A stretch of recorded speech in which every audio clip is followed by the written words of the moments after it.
Hi, I'm Chef Gerard Viverito, known as the Functional Chef. I really enjoy taking functional ingredients and adding them to recipes to gain healthful results. Today I'm going to make a wild rice fritter, and we're going to start off with some cooked wild rice. This has been cooked, cooled down. We're going to put it in a bowl. On top of that, we're going to add, I have 6 green onions. We're going to add this. I am going to take some egg, and so it mixes and incorporates evenly. I'm just going to pre-beat them. And this will be my binder in the dish.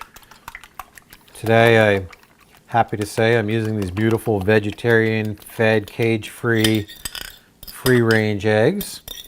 I always like to say the quality of the ingredients that go into your bowl match those results that come out of your bowl. We're going to put a little bit of salt and pepper in here. I like to put in a little in the beginning, and then afterwards I'm going to do a little taster and see if it needs more. But it's good to get it in stages. This way it layers and it develops. I just want to make sure that this gets evenly coated. So I'm just making sure the rice grains are coated. This is beautiful wild rice. Technically a wild grass seed. Okay. Now, when I think of wild rice, I think of fiber, and when I think of fiber, I also think of Americans who do not get enough fiber. The fiber I'm really talking about is soluble fiber. You hear about fiber and feeding the gut and the biome and how we need fiber. And, you know, most Americans, let's be realistic, we don't include enough fiber in our diet. Getting enough fiber is going to make us regular. It's going to make us heart healthy. And I'm going to use this fiber today called Regular Girl. This is prebiotic fiber and a probiotic blend. It's so easy to supplement with. So I'm just going to take 4 scoops here. Now this is an invisible soluble fiber, and this can be blended into anything. It's taste free, it's odor free, the texture blends right in. It contains a prebiotic, which is soluble fiber. So that's going to provide us the food or the fuel for our gut. So I'm going to make sure that's evenly dispersed. If you notice, I'm adding all my dry ingredients first because I really want to make sure that I visually see that everything gets distributed. Then I'm going to use a little bit of ricotta cheese and a little bit of flour. And I'm just going to blend this until it's fully incorporated. So here you have this fiber that we snuck in. And if you're cooking for your family or your friends or your loved ones and like, oh, I don't want fiber, I've heard all these stories, it's going to be a nightmare.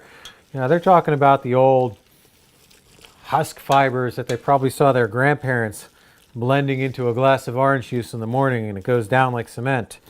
But this, you can put it right into water and it blends clear. It's truly invisible. So here we have this nice batter, and we're going to take this and we're going to cook it in a little saute pan with a little bit of olive oil.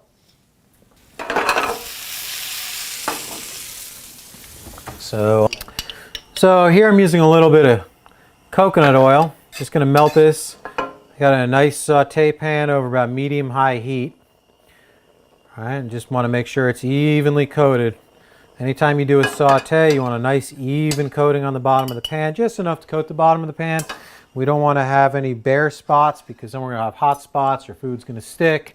You might have an increased chance of burning. So I'm just taking 2 spoons to kind of lightly free-form these in here. I'm going to drop them in. They're roughly a tablespoon each in size. You know, I put enough oil in the bottom of the pan, so I'm not going to have any dry hot spots.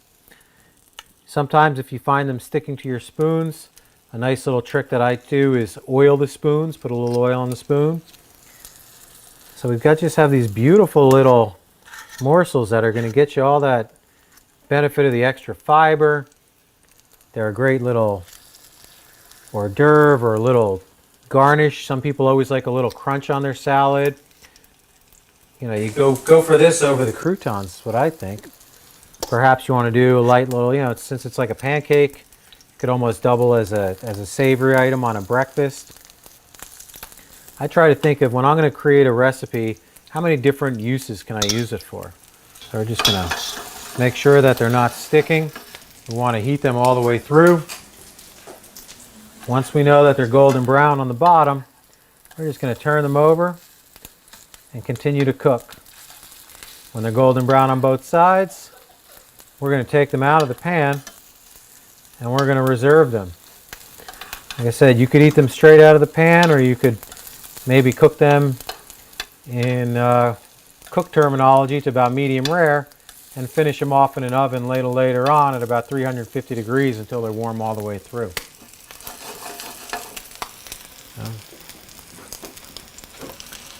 Here we have it, the completed objects. And we're just going to hold on to these. Beautiful wild rice from the Midwest. We got the regular girl to give us our boost of fiber.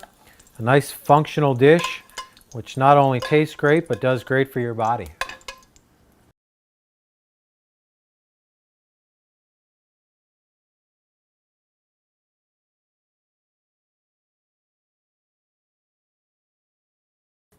Form these off of a spoon and come right into the pan. Just tap it out slightly to level it down so it cooks evenly. Now the beauty of these is they can be free-form shaped. You can make them as large or small as you want. You could eat them just as is. You could actually use them as a vehicle or a base for an hors d'oeuvre. Maybe top them with something. Drizzle them with a little oil. Maybe put a couple of them on a plate. Use them as a garnish on a salad. And if you notice, I have them sliding around the pan because I have a perfect amount of oil in there. And it's just like a pancake. If you're wondering how long do I cook this, how long do you cook a pancake? You want it nice and golden. The trick is getting the heat low enough that it heats all the way through without just burning the outside and the inside being raw. So if we could flip those over, nice golden brown color.